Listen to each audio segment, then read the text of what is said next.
안녕하세요. 목동 다원교육에서 양정보 통합사회 한국사 수업을 담당하고 있는 고소연이라고 합니다.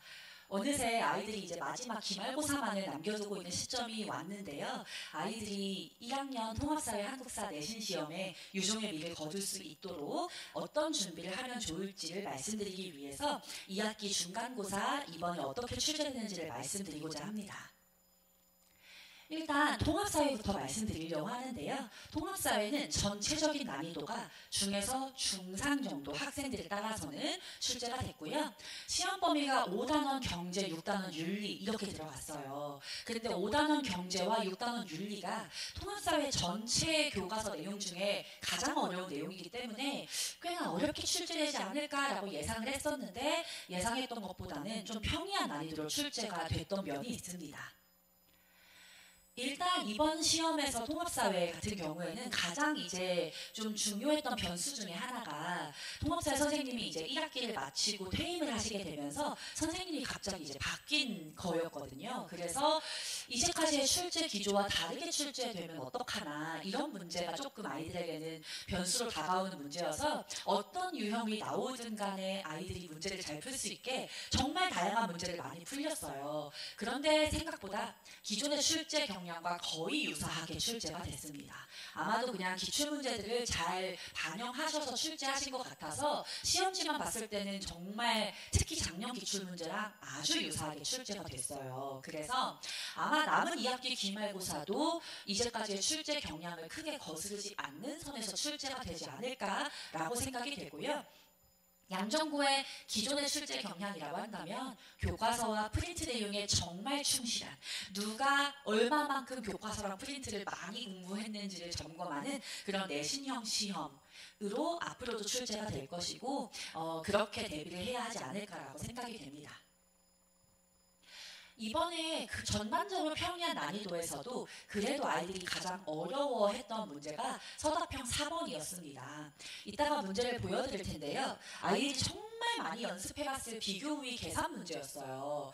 그런데 그 중에 이제 한 문제가 그냥 단순히 이제 계산을 얼마나 잘하냐, 실수 없이 해낼 수 있냐를 물어보는 게 아니라 비교우위 이론에 따른 무역의 원리를 이해하고 있어야 풀 수 있는 문제였거든요.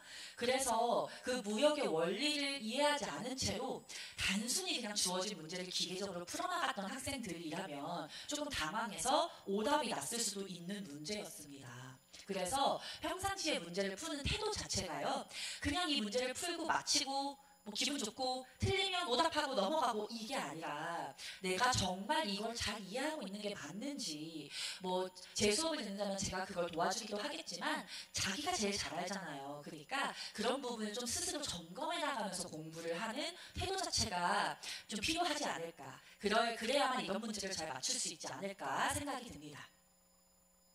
이 문제였고요. 요 학생도 좀 틀리긴 했는데 요 가 같은 경우에 이 A국과 B국이 각자가 유리한 것에 특화해서 A국은 노트북에 특화하고 B국은 스마트폰에 특화해서 무역을 한 이후에 그 상황을 물어보는 거거든요. 근데 이제 A국이 무역 후에 스마트폰을 얻는 데 드는 비용을 물어봤어요. 그러면 무역 후에는 보니까 A국은 노트북만 생산하기로 되어 있고 스마트폰을 얻기 위해서는 B국이 생산한 스마트폰을 이 수입을 해와야 되는 거거든요.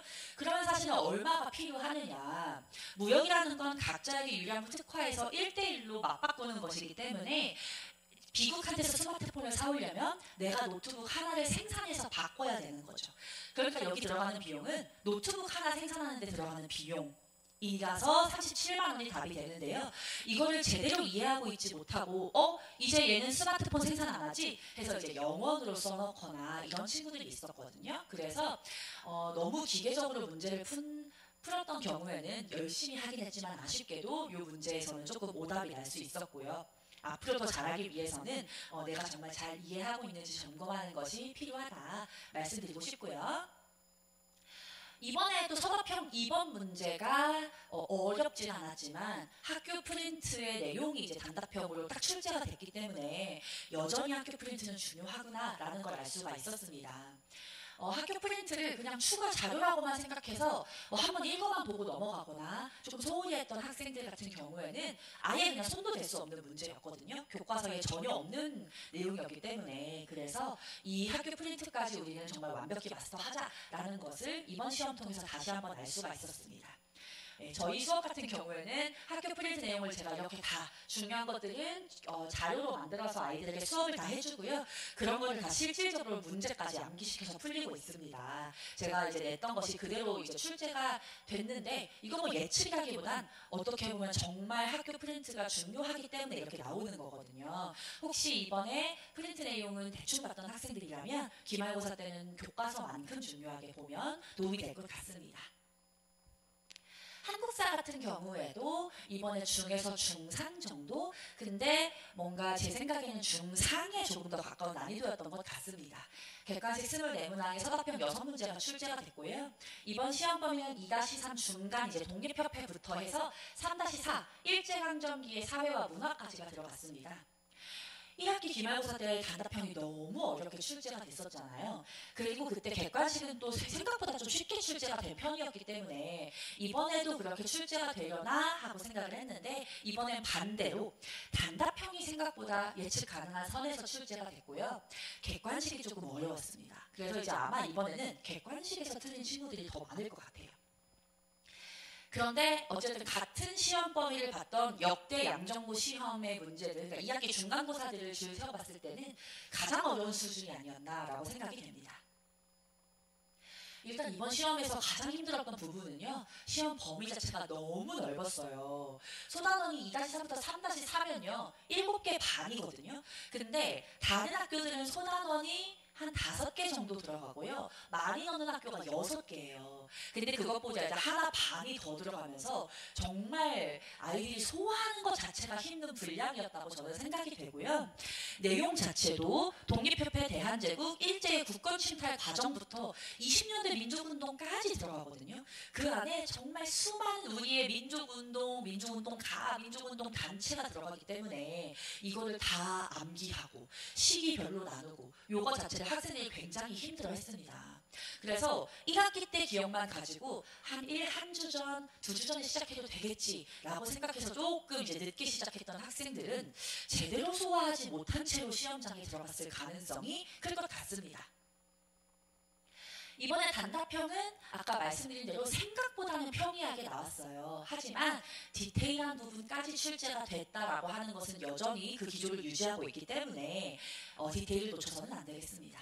여기 보시면 홍범도에 대한 독립군과 안무의 국민회군이라는 군대가 있는데 사실은 홍범도에 대한 독립군은 너무 중요한 군대예요. 근데 이제 안무의 국민회군은 사실은 좀 디테일이거든요. 요거는 객관식으로 나와도 킬러에 들어갈 정도로 지역적인 부분인데 이 국민회군을 단답형으로 출제하신 모습을 볼 수가 있고요. 서답형 6번 같은 경우에는 신간회와 신간회에 회장, 부회장이 있는데 그중에서 회장이 아닌 부회장을 냈습니다. 그래서 저희 반 학생들 대부분 맞췄는데 이제 몇몇 학생들이 자기는 부회장은 중요하지 않다고 생각해서 생각보다 좀 지역적인 문제라고 생각을 했다는 거예요. 그래서 학생들 중에서는 홍명희를 외우지 않은 학생들도 있었을 것 같아서 좀 주의해야 한다라고 말씀을 드리고 싶고요. 예, 요 문제 같은 경우에도 안중근의 동양평화론이라는 저서가 이렇게 시험에 나왔는데 뭐 안중근 의사는 워낙 중요한 인물이니까 아이들이 다 알고 있겠지만 안중근 의사의 동양평화론이라는 책 자체는 교과서 본문 내용이 아니고 탐구활동 내용이었거든요. 그래서 탐구활동에서 출제가 된 것이기 때문에 맞췄더라도 기말고사 때도 이렇게 출제될 수 있구나, 디테일까지 잘 봐야겠구나라는 그 점은 꼭 놓치지 않아야 하겠습니다. 이번에 어려운 킬러 문항은 아까 말씀드렸다시피 대체로 객관식에서 출제가 됐고요. 제가 봤을 때 정말 놀랐던 문제는 이 문제입니다. 화폐정리 사업이라고 하는 일본의 경제 침탈에 대한 내용인데요. 여기 잘 안 보이시겠지만 을의 선지에 보시면 공납에 한해서는 백동화의 통용 기간을 1907년 12월 말까지로 정하였다라고 나왔어요. 제가 딱 시험지를 보자마자 이게 뭐지? 라는 생각을 했거든요. 사실은 너무 지역적이고 정말 중요하지 않은 개념인데 교과서 탐구활동에 보면 제가 확대해서 그렇지 정말 콩알만한 글씨로 이제 1909년 12월까지라고 나와 있습니다. 그러면 이거에 연도까지 외워야 하나요? 라고 한다면 그건 아니고요. 사실은 갑, 병, 정 나머지 선택지를 정확하게 알고 있으면 속어법으로 풀 수 있게끔 선지를 구성하셨어요. 그래서 화폐 정리 사업을 정말 제대로 공부한 친구들은 답을 속어법으로 맞힐 수가 있었고 그걸 의도해서 내신 문제 같아요. 요거 연도까지 네가 알아야 된다라기보다는 나머지 잘 알고 있지? 그럼 선택지에서 속어법을 풀어봐 라고 내신 문제 같습니다. 근데 만약에 나머지 내용을 제대로 공부하지 않은 학생이라면 선택지 헷갈리면서 오답으로 갔을 것 같은 문제이고요. 정말 많은 친구들이 틀린 문제가 또 요거였거든요. 2-6 소단원의 개항 이후 사회 모습 변화에 대한 문제인데 정말 좀 지역적으로 출제가 됐어요. 근데 이 지역적인 문제들을 개수 고르기로 냈기 때문에 하나만 헷갈려도 바로 오답으로 가는 문제였거든요. 일단 을 선택지 보시면 찬양회가 조직된 후 여권 통문을 발표하였다고 되어 있는데 우리 교과서 보면 여권 통문을 발표하고 그 뒤를 이어 찬양회가 조직되었다고 나와 있어요. 본문 내용이기 때문에 엄청 지역적이라고 할 수는 없겠지만 놓친 학생들 생각보다 있을 것 같거든요. 그리고 제일 어려웠던 무 선택지를 보시면 손탁이 황실 재산으로 호텔을 세워서 서양 요리를 판매하였다라고 되어 있는데 교과서 정말 깨알 같은 글씨로 탐구활동도 아니고 그 날개다네요.